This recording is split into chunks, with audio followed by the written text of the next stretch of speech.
የኢትዮጵያ ቀይ መስቀል ማህበር በአደጋ ጊዜና በሰብአዊ ቀውሶች ወቅት ተላላፊ ካልሆኑ በሽታዎች ጋር ለሚኖሩ ሰዎች የሚሰጠውን እንክብካቤ ለማጠናከር በ200 ሚሊዮን ብር ለ4 ዓመት የሚተገበረው ፕሮጀክት ሁለተኛ ምዕራፍ ማስጀመሩን አስታወቀ።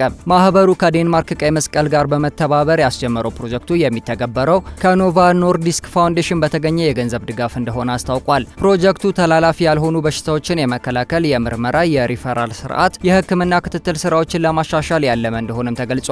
የፕሮጀክቱ ሁለተኛ ምዕራፍ እንደ አውሮፓውያን አቆጣጠር ከየካቲት 2026 እስከ ጥር 2030 በኦሮሚያ ክልል አርሲ ዞን ሺርካ ከተማ፣ በአማራ ክልል ሰሜን ጎንደር ዞን ደባርቅና በትግራይ ክልል ሽሬ ከተማ ተግባራዊ እንደሚደረግ ተነግሯል። የዴንማርክ ቀይ መስቀል የኢትዮጵያ ተወካይ ማትስ ኦስተርጋርድ ድርጅቱ በሰብአዊ ተቋማት ውስጥ ተላላፊ ያልሆኑ በሽታዎች እንክብካቤን ለማጠናከር ያለውን የረጅም ጊዜ ቁርጠኝነት አስታውሰዋል። አክለውም በዴንማርክ ቀይ መስቀል በኢትዮጵያቸውና ባለድርሻዎች መካከል ለረጅም ጊዜ የዘለቀውን በአደጋዎች ጊዜ ስር የሰደዱ በሽታዎች ላለባቸው ሰዎች የሚደረገውን እንክብካቤ ቀጣይነት የማሻሻል ትብብር ላይ አጽንኦት ሰጥተዋል። የጤና ጥበቃ ሚኒስቴር ተወካይ ዶክተር ፋሲል ሽፈራው በበኩላቸው በድንገተኛ አደጋዎች ወቅት ተላላፊ ካልሆኑ በሽታዎች ጋር ለሚኖሩ ሰዎች የጤና እንክብካቤ ቀጣይነትን ማረጋገጥ ለጠንካራ የጤና ስርዓት አስፈላጊ መሆኑን ገልጸዋል። አክለውም ሚኒስቴር መስሪያ ቤቱ በባለድርሻ አካላት መካከል ዝግጁነትንና ቅንጅትን ለማሳደግና አቅምን ለመገንባት ቁርጠኛ መሆኑን መናገራቸውን ማህበሩ በፌስቡክ ገጹ ባወጣው መግለጫ ጠቁመዋል።